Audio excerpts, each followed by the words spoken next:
Hi, I'm Andrew, CEO and co-founder of Blnker. Hiya, I'm James, and I am co-founder and CMO of Blnker. Welcome to Blnker, the podcast. um, so the whole point of this podcast really is to help SMEs understand their journey through what can be some of the biggest challenges that they'll face as they grow, which is people. Hiring, firing, growing, scaling, pivoting, and all the things that come along that journey, which for a lot of small business founders probably haven't experienced before, and maybe haven't even managed people before. So there's going to be lots of things that come up throughout these podcasts, which hopefully will really help those small business owners, those ones or twos that really need that helping hand. We're going to have a really transparent look at what it means to be a small business owner, and really discuss some of those harder topics. So, should we dive in? Absolutely. So this week's topic really focuses around why it is a real struggle for small businesses to hire in general. Be that finding the right people, keeping the right people, and pivoting, changing as the business inevitably does evolve, as you hopefully scale and grow. So let's start with that, James. What do you think it is that makes it so hard for small businesses, especially right now in the current economic climate, to hire great people? I don't think there's a silver bullet for it. I think there are many, many different aspects to it.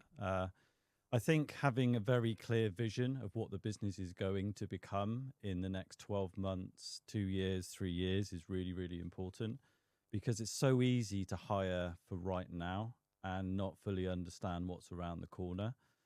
I think you need to be really aware of someone's journey when they come into a business, into your business. You need to be aware that whether it's changing service sets or different kind of challenges and their own general ambitions of where they want to take their career. So I think having some kind of idea of what it looks like for the business and for them is really important.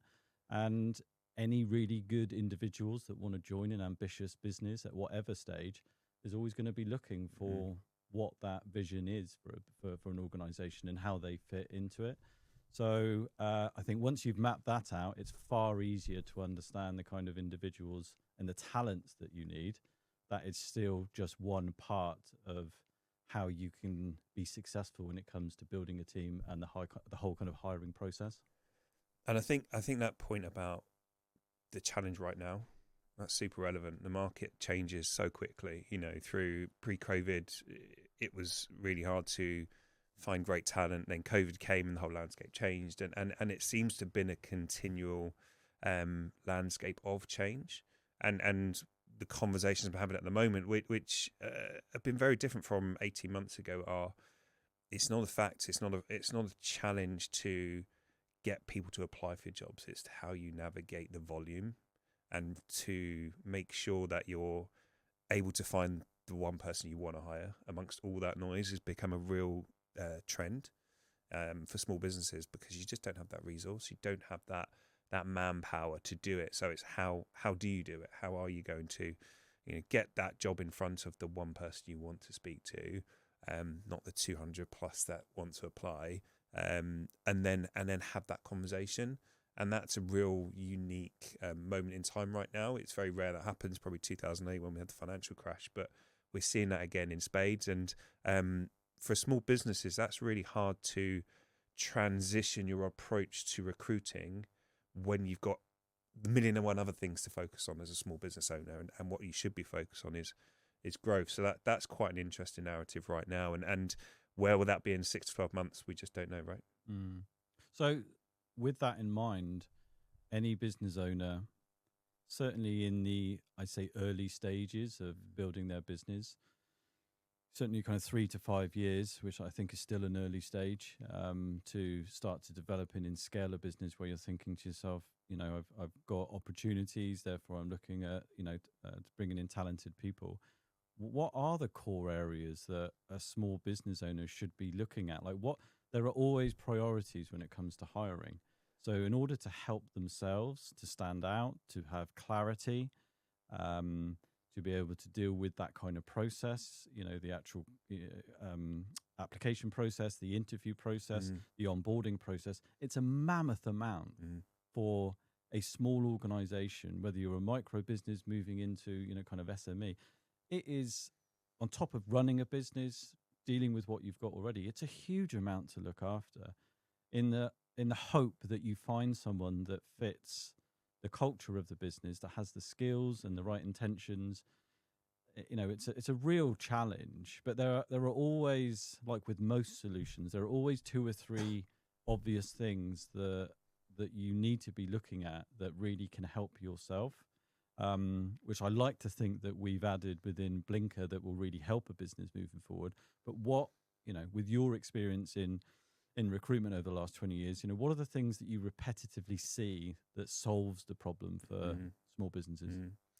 Yeah, it's a good question. I think if you are that real small business, you're trying to grow, scale, and hope that's the matter for all businesses. But when you are 1 person, 2 person, 5 people, 10 people in the business, one hire is a big percentage shift in your whole team. And so that person is going to have a big impact on your business one way or another. That's even going to be positive or negative. The last thing you want is for that person to come in and just tick along and make no impact, because you need them to do it. And you've got to hope that is a positive impact, right? They're going to move the needle for that business. And I think that's really important, is being hypercritical and saying, yeah, it might be nice to bring someone in and doing the admin that you don't like doing because you're the business owner and all those sorts of things. But is that really going to help your business scale? If it is, and it gives you the time to get back to doing what you're great at, be that sales or marketing or building the technology, then great. But if it's not, then you need to bring someone in who's going to do that and do it really well and do it really quickly for you, because people cost money. And when you're a small business, you probably don't have deep pockets and big pots of cash to burn. So it's got to make an impact. And you and I have been there and made those mistakes ourselves, where you go, actually, you're hoping one thing, but when you step back from reality, it's been very different. So yeah, there is no magic one with it. You are going to make mistakes, and that's okay. It's how you adapt from those mistakes and how you really change to make sure that you don't do that again is really important. Yeah, I agree. And I think that a lot of people, don't necessarily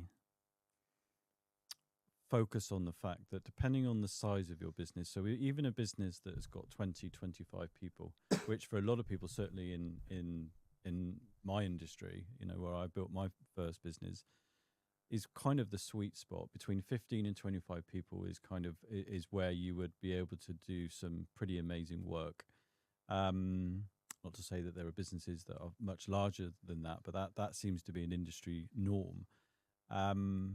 But when you've got 20 people in a business, every single person in that business counts. So you can't have anyone that is at 60% or 70%. You can, when you're running through, certainly with younger people in the businesses where you're going through training and etc. But anyone who's coming in ready to go, the importance of that individual being able to contribute as quickly as possible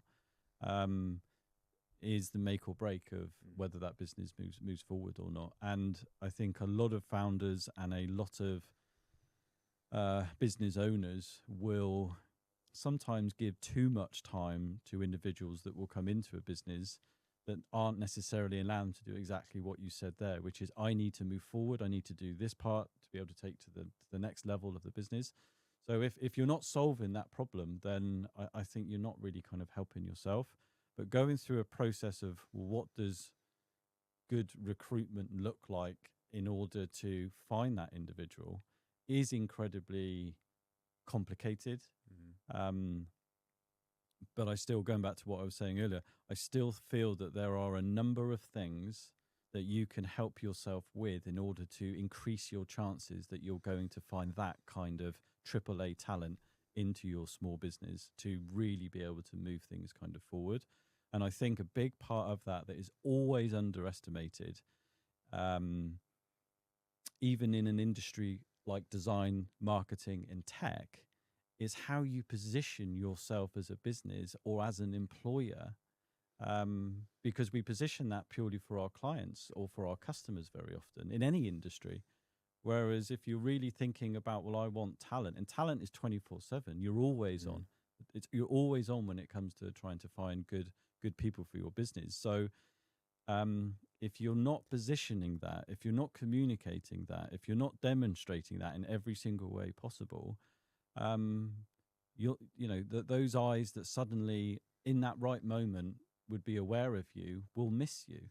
And I think then that's just one part, which then it's kind of a case of, and you've seen it, I guess, multiple times, is, well, what happens then, even when they contact you?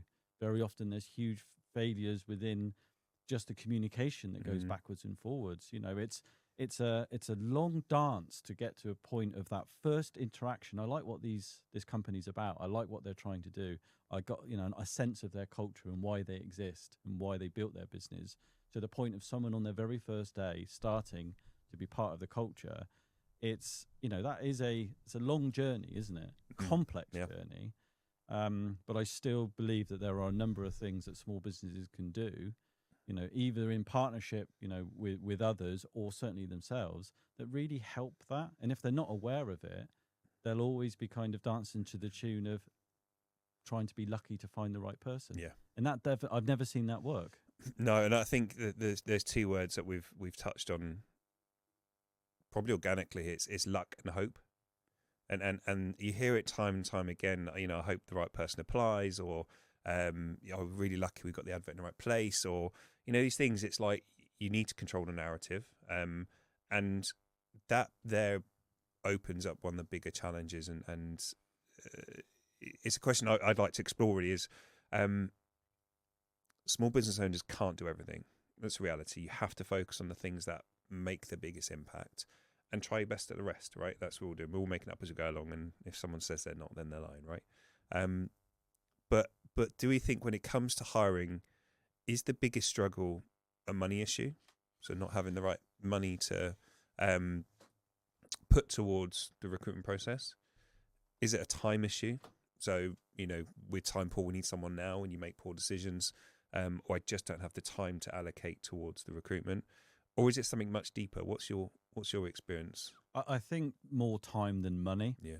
I think there are a lot of SMEs that have the funds to be able to bring in great people, but most small businesses don't have HR. It's very rare that you see that in a business with less than kind of with 20 people or less.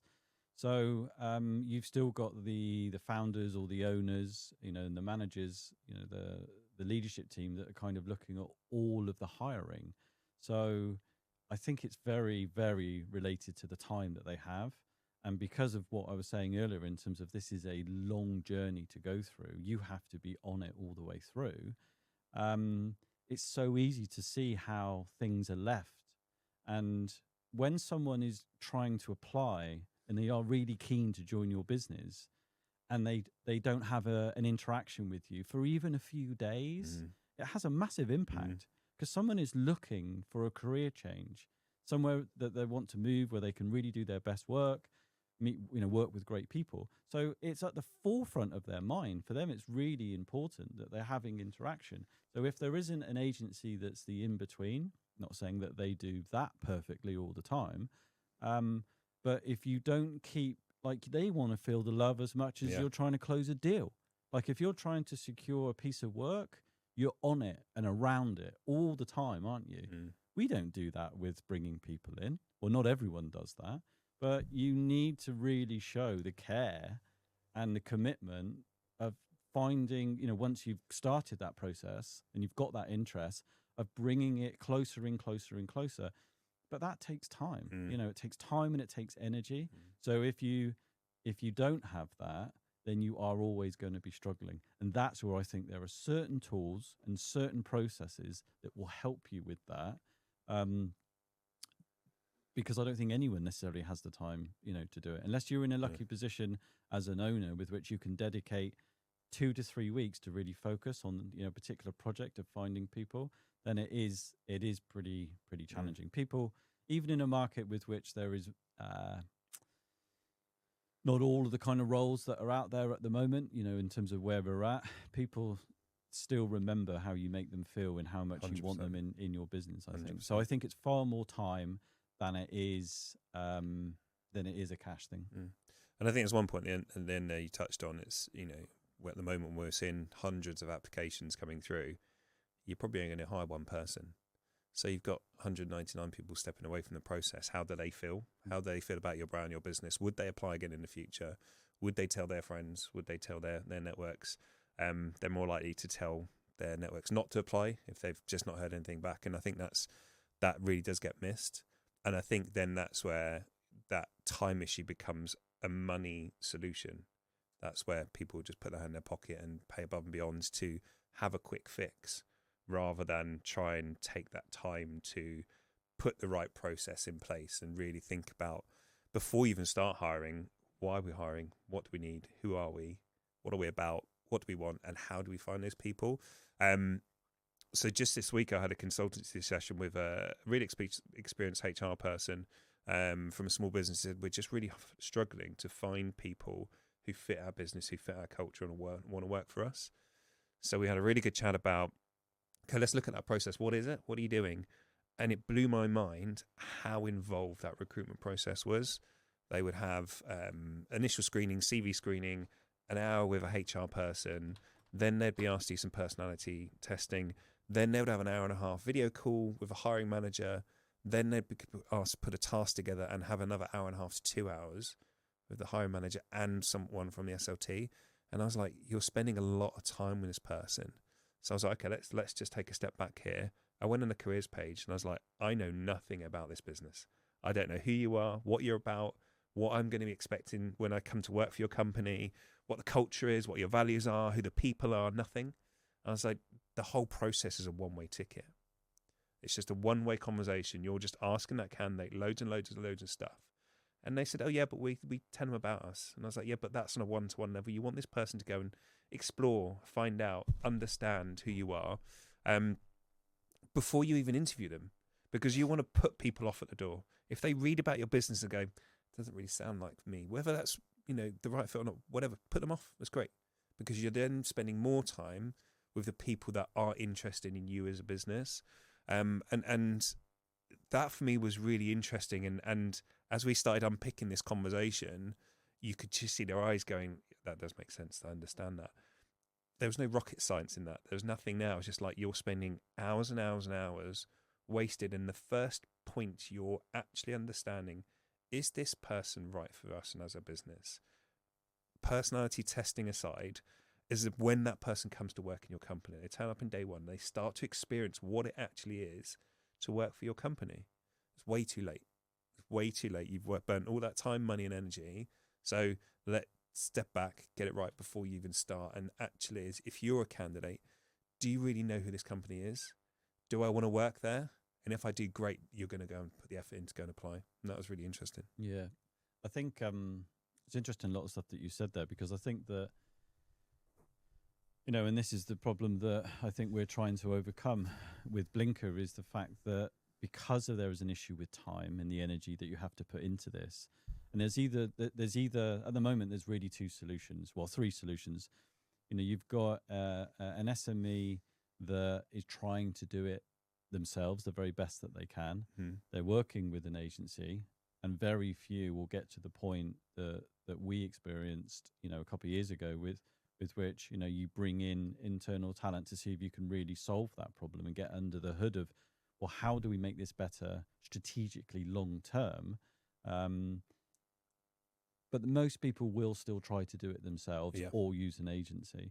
And I think this is what I'm excited about with Blnker, is the fact, well, when you're time poor, we're using technology to be able to ensure that we can fill in the gaps of that time. We're using smart AI to be able to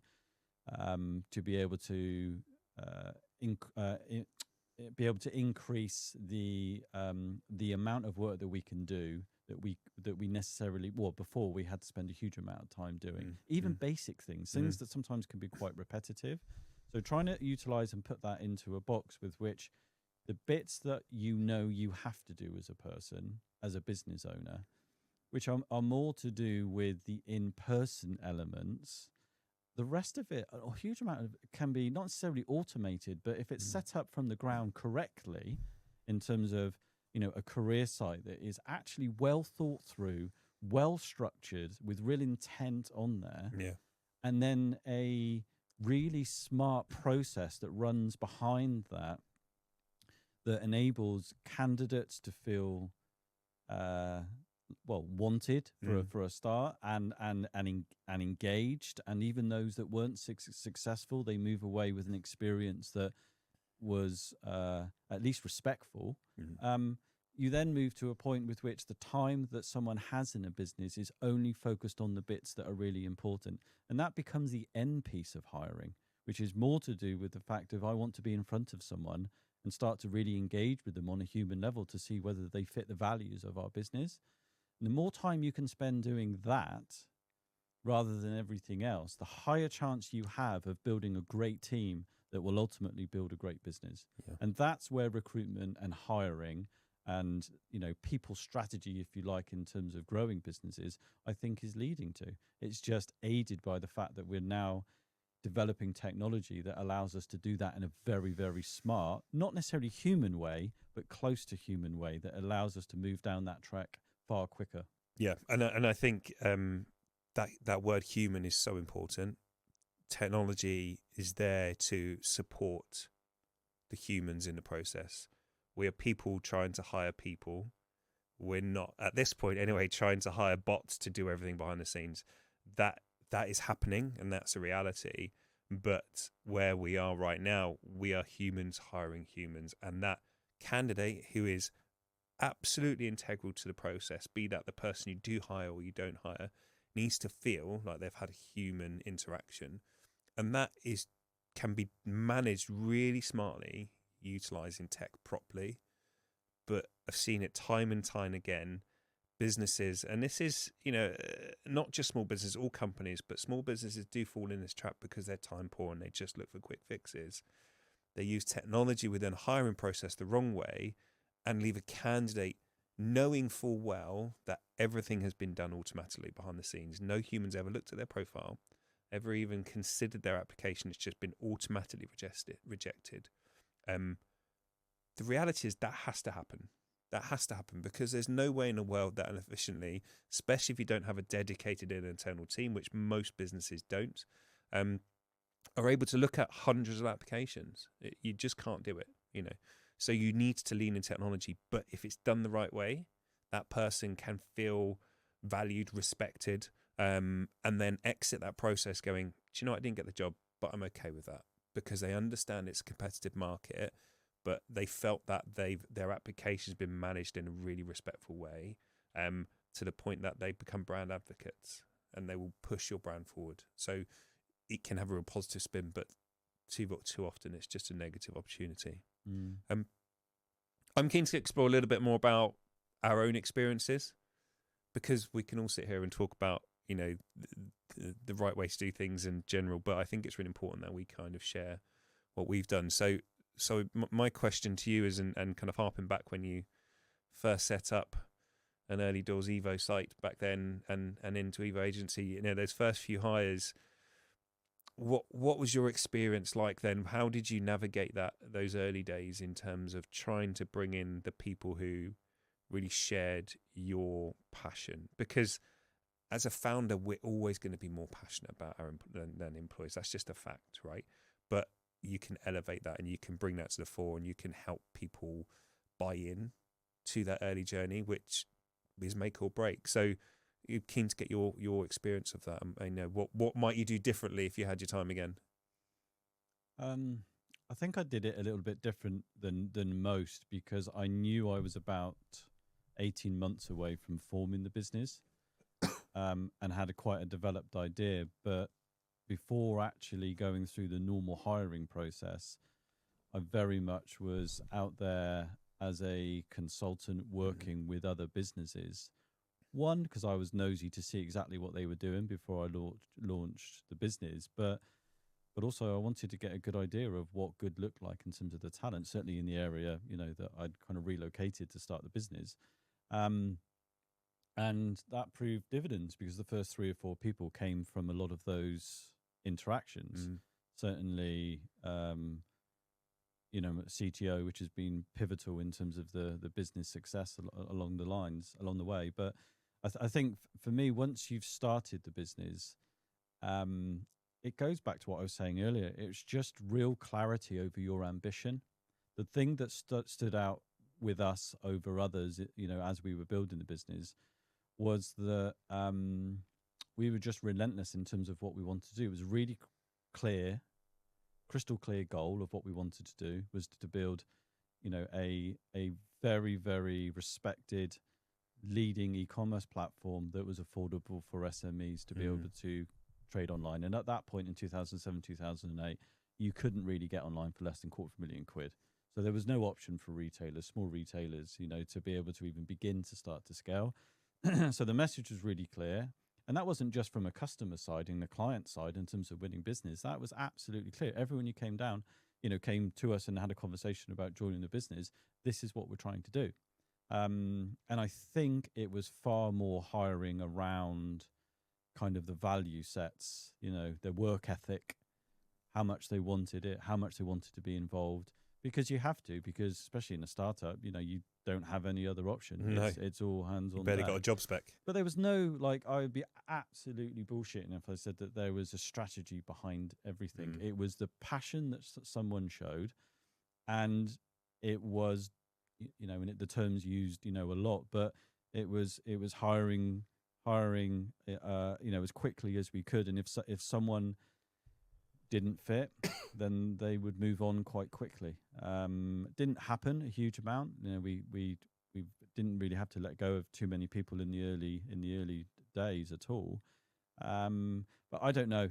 Sometimes I'd love to kind of go back and remember some of those early kind of stages. But you need your first 4 or 5 hires to be incredibly strong back then. Then they do a lot of the work for you. I remember the first time that guy as CTO actually ran a couple of interviews when we started to bring in the next layer of development team once we got to a certain point. And it was like, that felt really great to know that what you've built as a culture and that understanding of the kind of individuals that we want in the business, not just talent wise, but their value sets, then that carries through. And that's really strong, for a culture. I think that's the thing that makes what we built quite unique, is that you try to kind of keep that. But there is always a bit of luck involved in that, And, But I do think a lot of it does come down to the fact of how good you are at what you do and what you produce. Yeah. If you are leading the way and you are really making waves with what you're doing, you're naturally going to get people going, what are they doing over there? And it's more and more challenging in our space to be able to find those now, because we were quite early in the game when we were doing it, so there wasn't a lot around, so it's easier to stand out. Now it is going to be a lot more complex for those. It's a lot more challenging for those businesses, I think, to stand out and without doing anything on a hiring front, or not even thinking about it. We never had a career page until about 3 years ago. Yeah. So that tells you everything. Yeah. But then the work and the brand stands for itself. And that is also really important. You can have an amazing careers page and talk about all the values and everything that is great about your business. But if your product doesn't stand up, if your business model doesn't stand up, if the numbers don't stand up, if people don't see that you're a company moving forwards, you've got to be realistic in the quality of talent you're going to attract. 100%. Product and the service that you offer, what it is that you do, is going to be massively important. Building businesses now, for any founders out there that are in the early stages or really want to, grow and develop their business and require that talent, I think, it's not a new way of thinking whatsoever. Everyone's kind of doing it. But, building a personal brand, or actually sharing what the fuck it is that you're building is really important. Yeah. So many SMEs stay in the shadows. Yeah. And go and look at just traditional ways of kind of marketing their product. They never really put their business out there. The owners never really go out there and share it in a way with which a variety of people may pick that up in a load of different channels to kind of go, it's pretty cool what they're doing. Yeah. I'd love to find out more, because people are drawn and connected with people. So Yeah. like you can sell anything you want, can't you? You can build anything you want, but ultimately you're going to be working with the people that run or founded that business or the people that are in the business. So knowing an element of who that person is before you even drop an email through a beautiful career site, I think is pretty important. And I think, I don't know about you, but I've seen that firsthand since we launched Blnker under the brand just a couple of months ago. I've had more people reach out to me without having to be prompted, whether we're hiring or not, to say, that's really interesting. What are you guys up to? Actually, they unpick a little bit. That's cool. I like what you're about. I like what you're saying. And it reaffirms that you're working on something positive and there's a need for it.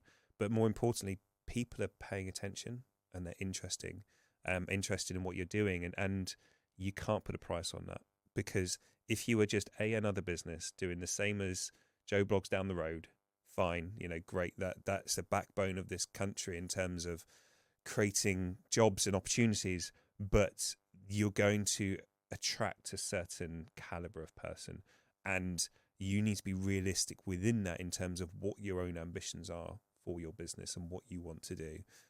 There's no right or wrong answer within that, and everyone's route and everyone's path is different, and you shouldn't compare. But on a personal level, having run a business before and done it very differently and seen those mistakes when you look back and go, shit, there was a lot going on there that didn't really align with what I really intended. This time round, to have people go, that's really cool. I like what you're talking about. I like what you say. I like the platform itself, etc. You go, actually, that gives us half a chance to attract the right people at the right time. Yeah, absolutely. So let's wrap things up a little bit on this topic and really dive into a couple of key takeaways for the people that have been listening in.